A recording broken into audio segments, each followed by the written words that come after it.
Dick Van Dyke, how you doing, sir? You are a little low, Tony. I am a little... Our connection and my hearing is a bad combination.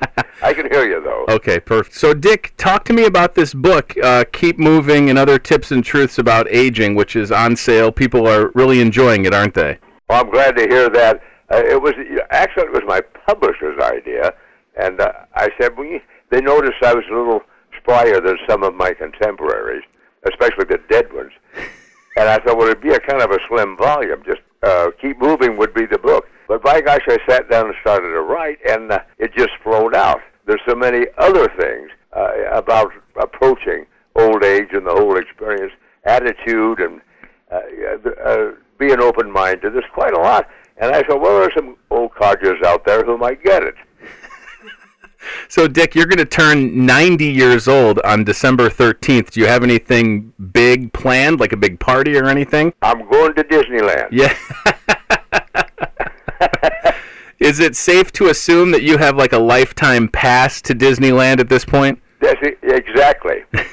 Yeah, I do. One of very few people who do have. I'm quite honored by that. Oh, that's fantastic. So, Dick Van Dyke, my brother-in-law, Nolan, who is in the studio with me right now, he is a huge fan of yours, and I invited him to come in to ask you a question. Is that okay? Yeah, absolutely. All right. Nolan, what's your question? Go ahead, right in that microphone. Hi, I'm Nolan.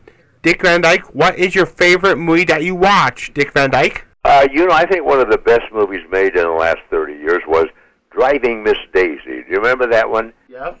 Did you see that one, Nolan?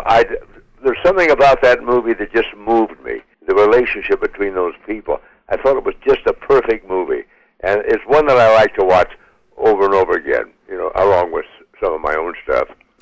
Of course, I was going to say. So, Dick, what about some of these? It seems like any movie that was made in the past is getting sort of a remake. What's your thoughts on that in Hollywood and how they're kind of revisiting these classics? Well, almost traditionally, sequels don't measure up to the original. There's been very few exceptions to that, and I hear that Disney is going to do a sequel to Mary Poppins, and I wish them luck, but I do. Without the presence of Walt Disney, I just have a feeling it's not going to quite have the magic that it should have.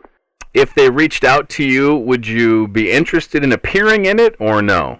Well, I could play the old banker without the makeup this time. Oh, my gosh, that is fantastic. So, Dick, outside of writing the book, you have been staying busy, which, I guess you don't really want to not be busy, right? I mean, I'm sure you have family that you enjoy your time with, but isn't it good to stay acting and writing? I mean, that's got to make you feel good, right?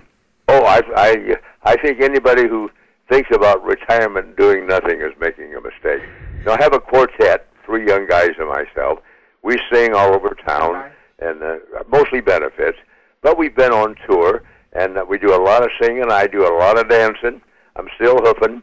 Dick, that's fantastic. I can't dance to save my life, so maybe you could teach me a few things, huh? Well, as I say, if sing and dance whether you feel good about it or not. You just don't want to do without it. But isn't it tough? I mean, a lot of people cannot sing and dance at the same time, but you've been able to do it for years and years. I mean, at this point, do you have to rehearse at all when you do these shows, or you just go out there and do it? Oh, no. I'm a big believer in rehearsal. Wow. They've asked me to be on Dancing with the Stars, but the problem with it is you do the show, and the next morning you have to start learning another number, and that's a little out of my reach. If anything, you could be like an advisor on Dancing with the Stars because you know so many different routines, don't you? That I could. Yeah, or you could. We've lost so many good dancers. Gregory Hines, right? All those great hoofers. So many of them are gone. It seems like a lot of people, for whatever reason, are just not choosing to learn dance or study it. How long did you? I mean, it seems like you've continuously studied it, but from when you were, what age did you start dancing, Dick? I was in my 30s before I even thought about it. Wow. And then I needed to get a job dancing. And Gower Champion, who was a great choreographer, just took what he saw I could do well and made me dance. And my God, I've been doing it ever since. But I'm strictly an amateur. I'm not trained. Well, I would say at this point you are a professional, sir. And Dick, I got to say I'm so happy for you. The book, again, folks, if you're listening, is Keep Moving and Other Tips and Truth About Aging, written by the one and only Dick Van Dyke. Dick, I have to say an early happy birthday to you on December 13th. It's a big one. I hope you have a great birthday and a great Halloween coming up, and I thank you for joining us this morning, okay? Tell everybody they got to give Iowa a try. That's right. Well, we'll be having all the politicians through the state soon, which, good or bad, we have some of the attention. You're the bellwether. That's right. Dick Van Dyke, have a great day, okay? It's a pleasure. Take care. Bye.